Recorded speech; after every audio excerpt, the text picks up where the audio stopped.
Voici un conteneur maritime 20 pieds dry d'occasion.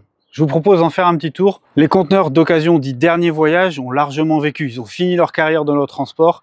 Donc au bout d'une quinzaine d'années, ils portent les traces de cette utilisation dans le transport maritime. Le plus courant, c'est évidemment beaucoup de traces et d'éraflures sur les montants.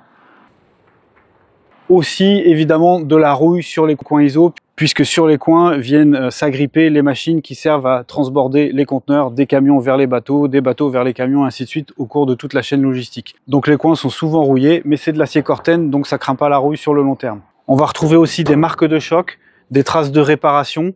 Ici c'est une simple peinture. Parfois on retrouve des patchs qui sont liés à des réparations. C'est toujours ressoudé, refait très proprement, conformément aux normes qui s'appliquent sur les conteneurs maritimes. Voici d'autres exemples de conteneurs qu'on a pu livrer chez des clients.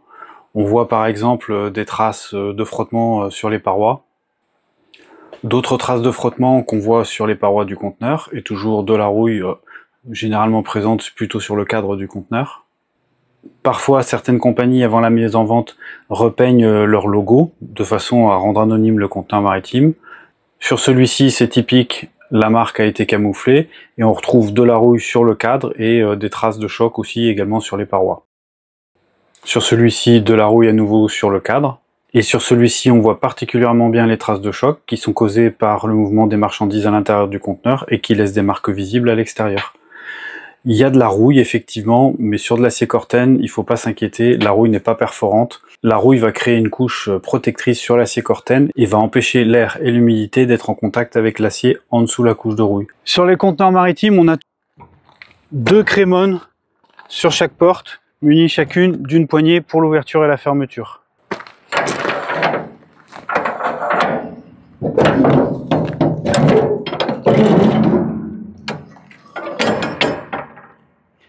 Alors, on va regarder un peu à l'intérieur de ce conteneur pour vous montrer un peu l'état.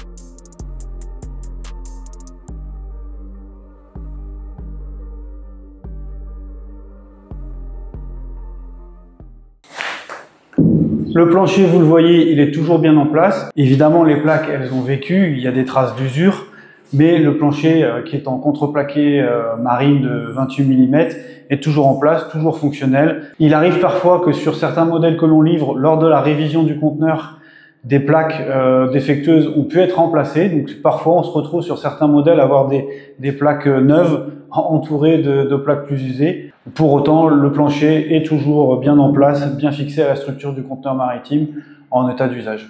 Ce sont des conteneurs qui sont toujours étanches, donc le plafond il est évidemment exempt de trous.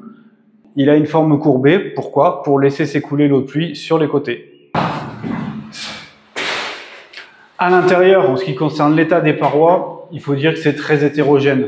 Sur certains, il y a beaucoup de traces de choc et de rouille. Sur d'autres, un peu moins. Il faut dire que parfois, il y a plus ou moins de rouille. Ici, c'est un modèle qui a été rapidement repeint au cours de la vie du conteneur. Mais globalement, il faut toujours s'attendre à beaucoup de traces de frottement, des traces de rouille, puisque le conteneur a vécu. Pour autant, il reste toujours étanche. À l'intérieur des conteneurs maritimes, on retrouve toujours ces anneaux d'amarrage. Ils servent tout simplement à pouvoir sangler et attacher les marchandises solidement pendant le transport.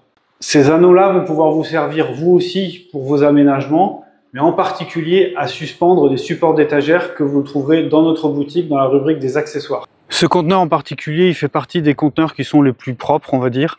Parfois, l'étendue de la rouille peut être plus prononcée. Il peut y avoir aussi plus de traces de choc, plus de patchs. Pour autant, ce sont toujours des conteneurs maritimes qui sont aptes à être utilisés pour le transport. Si on voulait les remettre sur un bateau, ils seraient acceptés pour transporter des marchandises. Donc ils sont toujours étanches, les portes elles ferment correctement, le plancher il est toujours en bon état. Et globalement, l'intégrité mécanique et structurelle du conteneur est toujours parfaitement OK. Le poids total du conteneur et la charge maximum admissible sont toujours indiqués sur les portes du conteneur. Pour un 20 pieds, le poids du conteneur, c'est la ligne TAR, c'est 2 tonnes 210 kg. La charge maximum admissible, c'est la ligne grosse, 30 tonnes et 480 kg. Et le poids total de marchandises que vous pouvez mettre dans un conteneur maritime, c'est ici la ligne nette, 28 tonnes et 270 kg.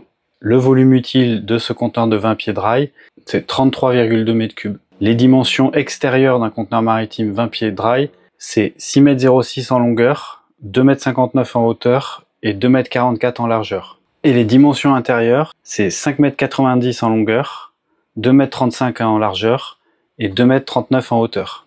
Si vous êtes intéressé par l'achat d'un conteneur maritime d'occasion, en particulier un 20 pieds dry comme celui qu'on vient de vous présenter, rendez-vous tout simplement sur notre site internet adopteunconteneur.fr et vous pourrez obtenir en quelques clics votre devis avec la livraison. Si la réutilisation des conteneurs maritimes, qu'ils soient d'occasion ou aménagés, vous intéresse, n'oubliez pas de vous abonner.